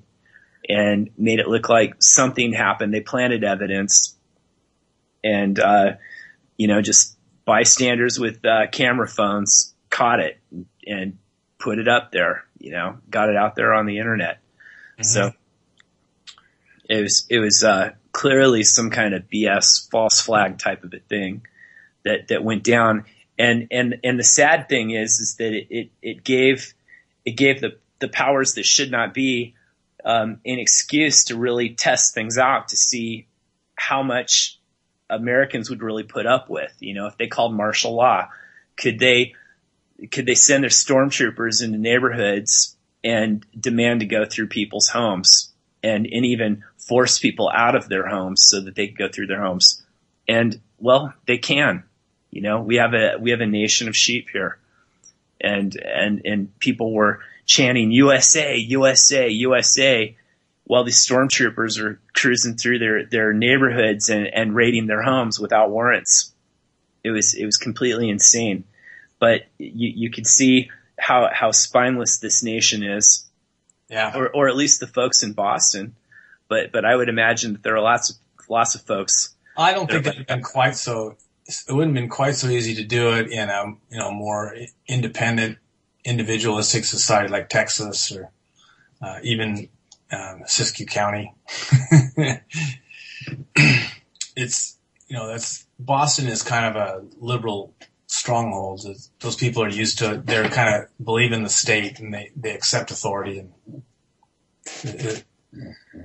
Yeah, that's very ironic given the history and where some great battles were fought during the Revolutionary War. There's a lot of shady stuff about Sandy Hook that doesn't add up too. Well, of course, again, maybe we should have Fritz on. Again, we haven't had him on lately. He's been on about 3 times, I think, Fritz Springmeier. But Fritz had pointed out that there were, a bunch of homes that were purchased all on Christmas Day, leading up to that, on the same street that Adam Lanza's mother, I forget her name, lived. There were all the homes on that street. I think it was all the homes on that street were all purchased, and the transactions were all recorded on Christmas Day, which is unusual because that's not a business day. Right. How did that happen? Very bizarre. And Fritz had also pointed out that Sandy Hook is home to the East Coast Church of Satan, and goes into detail with that. We covered that on one of our shows. A lot of shady stuff that was going along with that, and then there was some other information. There was a guy that was supposed to be on the Alex Jones show, I think today, who's been who works. He develops security protocols for schools, I believe, and he was supposed to come on the show today to go over some of the weird things that he noticed in the Sandy Hook situation. But he's been threatened and completely stonewalled, when he's tried to complete his investigation. And it was kind of weird that he wasn't on the show today. I tuned in because I wanted to hear that interview, and it was canceled. And so I thought that was extremely bizarre. So I don't know. I don't like to get deep into conspiracy theories and whatnot, but when you look at this government that clearly wants to disarm everybody, wants to make things happen, to demonize firearms, to demonize people who own firearms, it makes sense that something could get staged, and we had a whole bunch of mass shootings that took place in a very short period of time, and then they stopped. And so that was clearly suspicious. And of course there were, Dianne Feinstein had all of her stuff with all of her anti-gun bills, and, and there was all these gun confiscation bills that came on top of that. And even, where Chuck and I are right now in this area called Oregon, we're constantly fighting stuff from the state level, gun control issues on the state level, and even on the local level, in Ashland, where I own a couple of businesses, we're wrestling really hard with some stuff that will affect me directly. I open carry a loaded firearm all the time, especially when I'm leaving my business at night. There's been some very scary things that have happened over there. And, yeah, just not too far from where your business is, the man was decapitated. Right. Yeah.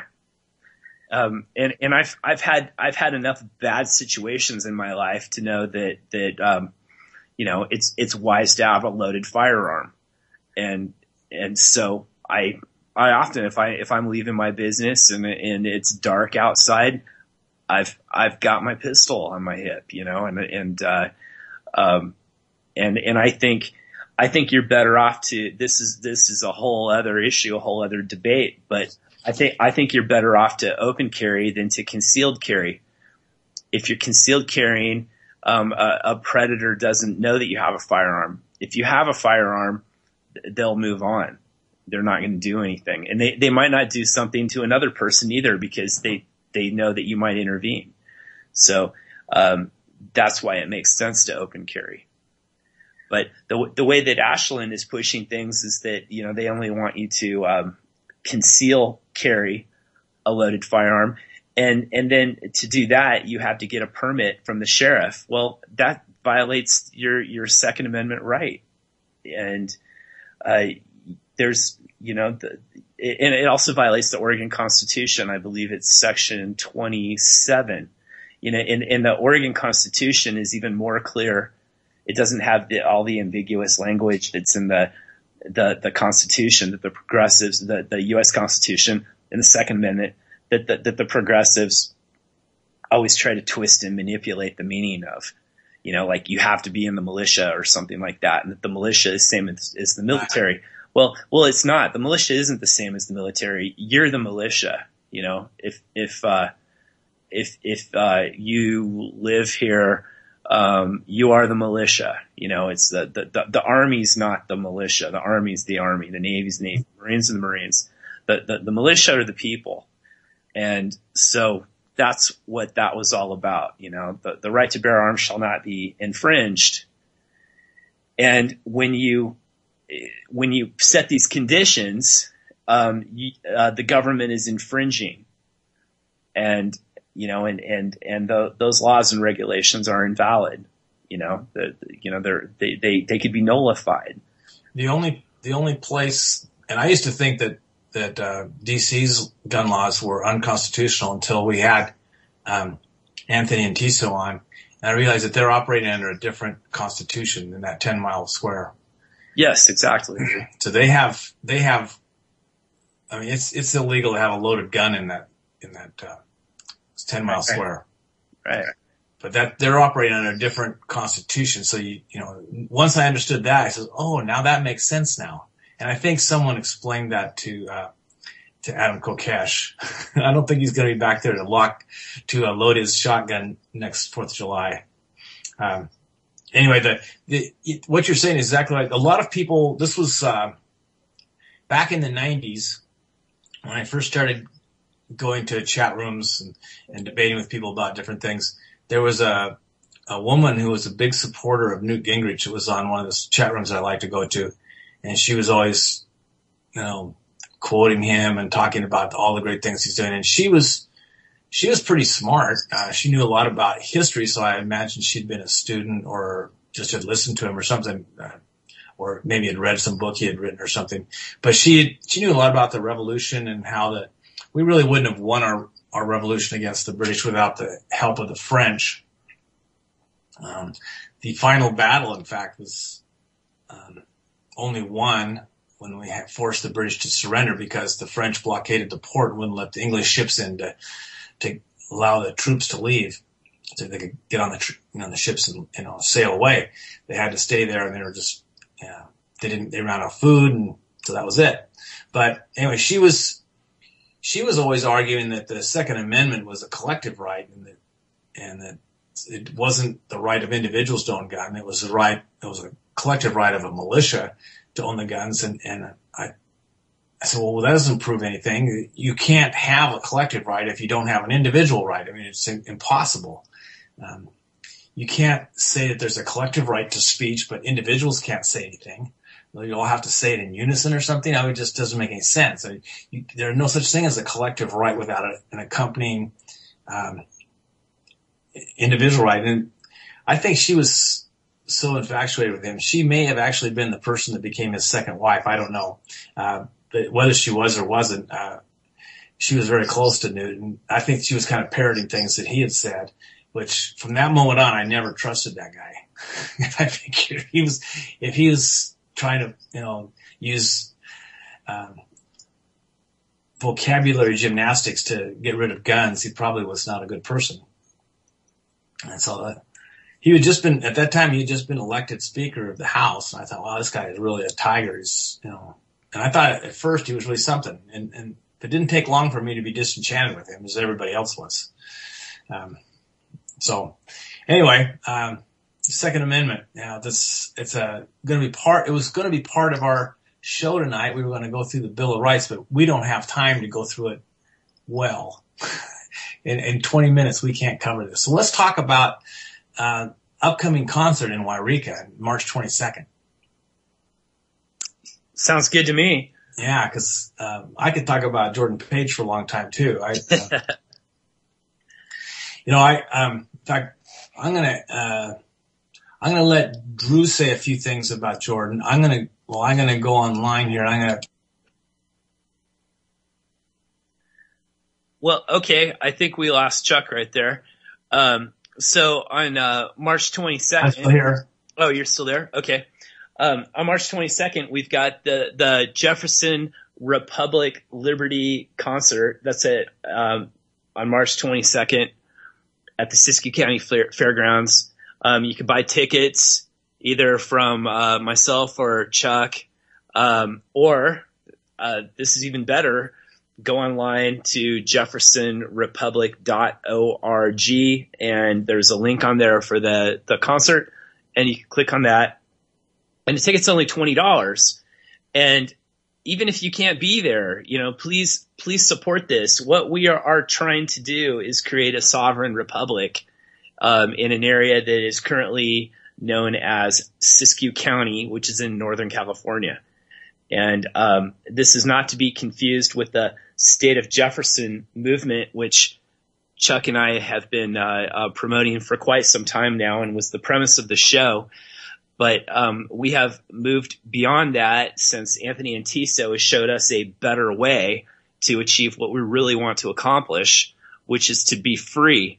Chuck and I are not statists. Chuck and I are anarchists, actually. And we aren't anarchists in the sense that proud to be anarchists. Yes, and we aren't anarchists in the sense that we promote chaos and throwing Molotov cocktails all over the place and stealing people's property and giving it to everybody. No, on the contrary, we are anarcho-capitalists. There's a Jordan Page lyric that speaks to this. It says, I will not submit to the authority of man. Yes, that is an anarchist statement right there. However, we do submit to God. And so I will piss off people in the chat right now when I say that we do promote a Christian message, and we do submit to the authority of God. Another thing, too, for the anarcho-socialists and the anarcho-capitalists out there who think that anarcho-capitalism isn't really pure anarchy because there is hierarchy within anarcho-capitalism. Well, you're correct to a point in that there is no government. You have rules without rulers, and that those who are extra bright can see opportunities or are willing to take risks or are willing to work extremely long days, not take vacations or whatever can happen, will aggregate more capital. And so there is a hierarchy in that. And I remember from Economics 101 where Professor Holt said to the group that, there are two kinds of people in this world, those without capital and those with capital. And if you do not have capital, then you're going to work for the people who have capital. Well, that's just the way that the system works. And so what I've had socialists say to me that anarcho-capitalism isn't true anarchy because there was still hierarchy. Well, okay, I don't know what you mean as in hierarchy, because in an anarcho-capitalist system, everything is voluntary. So you don't have to work for that guy if you don't want to. You can go do your own thing. You could work extra hard and be creative and look at the resources that you have available and the skills that you have, or get skills that you need to have and make some money on your own doing that. And you're going to have to work extremely hard, and maybe you can get other people to help you as well. But I think it's important too. You don't want to confuse spontaneous order with a hierarchy. Spontaneous order just occurs. Right. Well, we're talking spontaneous order, spontaneous organization. Yeah. But what we're talking about ultimately, and let's get back to the Jefferson Republic. What we're talking about is getting all of this government, all this red tape, all this garbage, and all this taxation out of the way. and also putting the power back in the hands of the people, taking it out of the special interests, taking it out of the hands of the career politicians, and getting it back to the front lines where the people within the community can control how their lives are, where their resources go. I read something today that was amazing about this amazing study. Some economic think tank did this study, and they said, what would be the effect of one government bureaucrat just to stop doing his job? And they said, what damage would that do to the economy if this regulator, this government bureaucratic regulator, stopped doing his job? And they discovered that it would probably lead to the creation of over 100 new jobs. And it'd be, there'd be a lot more economic or money flowing through the economy in different directions. With just one guy, there'd be 100 jobs for every one government regulating bureaucrat that you got rid of. It'd be 100 new jobs. And there's like a couple million government bureaucratic regulators working in Washington D.C. and throughout the country. We could solve our unemployment problems just by firing all the government workers. Well, let me cite an example here, and I'm not going to get too specific, but I run a significant portion of real estate in a city in Southern Oregon. I run the biggest shopping center that there is in one of the cities in Southern Oregon, also known as potentially the Jefferson Republic, but I doubt that that'll ever happen within our county, which is Jackson. But anyways, we've had a lot of things going on, and in Oregon, for example, there's been some new legislation passed that's allowed for dispensaries to open up. And so I get at least one call every single day from somebody wanting to open up a medical marijuana dispensary. And I've actually rented space to somebody that wants to open a medical marijuana dispensary and a chromatography laboratory and a consultancy and whatnot. And well, that's all fine and good, except that this city has decided that for whatever reason, they don't want to allow that to happen, even though lots of people have weighed in on this and laws were changed to allow this to happen. They don't want it to happen. And so they've been stonewalling and, not doing things like not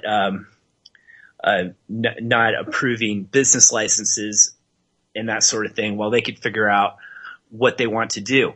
And then I have some other prospects that I'm working on. I have somebody that wants to rent a space for me so that they can open up a place where people can taste wines and ales and meats and cheeses and things like that. These and chocolates, and these are all things that are produced within our region. And my property that I run is within an interstate commerce zone. The sole purpose of that zone was really to engage in interstate trade, attract tourism and whatnot. And still, I have a business like this that applies for a license, and the city is going out of its way to not let it happen. They've told they won't even accept an application from this person. That's how much they hate business. That's how much they hate commerce. I even called the city planner to find out what was going on with this person's application. Well, this city planner doesn't work every day. They're gone today and back in like a week. And in the meantime, I have vacant space. I have a person who's got a business plan that will actually promote a whole bunch of other businesses. We're in the center of wine country. There's several major breweries in the area. There's a place that makes cheese. We've got chocolate makers. Renowned cheese. Yeah, I mean this is incredible. That's what our region here is all about. And and that's what that zoning was created for. And that was one of the reasons why this property was developed in the first place. And here you've got the perfect business for this, and something that I've been working on for years trying to make happen. And somebody has the ability to make this happen. And the city is getting in the way and stalling on issuing a license for this. It's absolutely disgusting what's going on. And there's no reason for it. It serves no purpose whatsoever. It's just that there's people that just feel powerful. They want to control other people. They want to feel like they're powerful. You know, this very person years ago told me that they would never ever let me rent to another fast food restaurant until this $75 million project got approved, which really didn't really need to happen. I mean, it's great that it's going on, and it'll lead to, you know, a totally congestion-free intersection, but really it's not something that's going to be needed for another 3 decades. But this is just a person who just loves to throw their weight around, you know, just loves to have that power, that control. And this is what I want to get. This is eating at fast food restaurants. He undoubtedly has a lot of weight to throw around. Yeah, and this is the message that I try to get across to you guys every single week. Stop asking permission. Just do it, because these people in government do not want you to succeed. They do not want prosperity. They want only government. That's it. They want everybody working for government. Government is the only industry. Government is all that they know, and they desire power. And you just got to stop going along with it. You just do it anyway. Open your business without a license. You know, let them. You know, let the police come around and write you a ticket every single day. You know, don't pay it. You know, just this is how we got to operate, because this is what's destroying us. This is what's ruining our economies.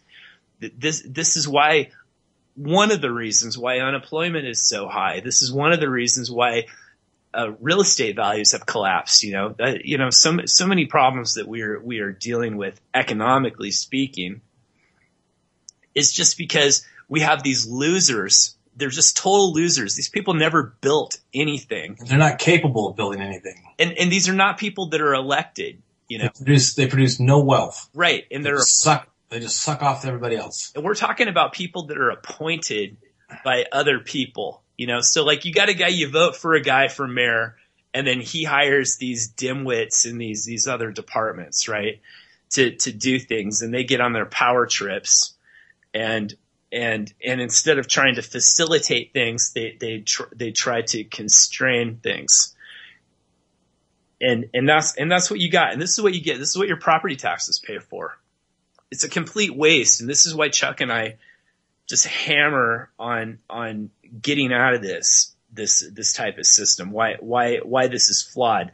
And it's funded by property taxes, which are immoral to begin with. Yeah. You know, that's a stealing your property, that was our nation was founded on the concept that everybody has a right to life, liberty, and property. And property taxes, that's like a poke in the eye to all the founding fathers. It's just horrible. I have some great, in our remaining time, I have some great Jordan Page quotes. I am having trouble talking tonight. If you want to hear them, so we can pump up the concert for everybody around here. Go for it. Okay. This is from the song Dragons, which is really an awesome song. You should read the whole lyrics just by themselves. Just reading it as a poem is amazing. But this is just one part of that. It says, when the bread runs out and the well is dry, what will you do to survive when your babies cry? And you ought to think about where your food comes from. It's a lot of it's in the valley where we live. A lot of it's trucked in from California, where they're going through a drought right now. So the well is running dry. It's something that we posted a story from Bob Livingston today on our Facebook page. He has Liberty Digest, which is an amazing site. You guys should all read that every day. Personal Liberty. And that was the subject of his thing, is that there's this drought, food prices are skyrocketing. Hyperinflation is going to be triggered, and they're going to blame it on the drought. And the Federal Reserve is going to encourage that because then they get to dodge the blame. It's really their problem. But that's once the things start to go up, everything else will go up too. All prices will rise. And that is something that can only happen because of dollar debasement. It can't happen. If there was just a drought, then only the crops that they grew in California would go up. But now everything's going to go up. And they're going to lead the parade, I guess. So that's just one quote, and that's all the things I talked about, that one quote. Frontlines, the next song on this CD. Come and take a good look around at the empty halls of your schools laid bare with graffitied walls, or your classrooms bursting at the seams with 1,000 broken dreams. Well, we've been talking the last 2 weeks. By the way, they did settle the teacher strike here in Medford. Very anticlimactic. I was so disappointed. It was one government agency fighting with another government agency, and it's just like, couldn't they both lose? But the only people that lost were the taxpayers. And thank God Drew and I live outside the taxing district that those teachers work within. So it didn't affect our property taxes. But the rest of the people on the other side of Barnett, you guys got screwed. Anyway, here it again. This is our schooling system. Where else in the world, or what other job in the world could you hold where you had a 62.2% success rate and you could hold that job? Well, apparently if you're a school teacher, that's good because they got a raise. They got what they wanted. So, apparently that's succeeding is having a 62.2% success rate. Message of freedom. Of course, he has the famous quote of freedom's the answer. What is the question? But the second part of here is great. He's talking to his kids. Resist the advances of force and aggression. Leave to your children the promise of something more. As God is my witness, I'll be a slave no more. I love Jordan Page. He's this brilliant man. He loves humanity, and he's taken a big economic hit to be a liberty warrior, but he's all in. He could be a star if he didn't sing political songs. But he doesn't want to be. He wants to be free. And they have The Reckoning, which is was originally my favorite song when it first came out, but I kind of have about 4 favorites on this one now. So this one is talking about the war. I think we actually quoted this when we had him on the first time. It says, send your children off to war and hang a ribbon on your door. But you may find the enemy is here. They send their love with a bomb. You will soon be gone. I didn't get into all of it. Last one coming up. Here we go. This is called, this is from the Till the Race is Fun. It says, all I ask is let it be done to make it until the race is fun. Thank you, buddy. Good night. Thank you.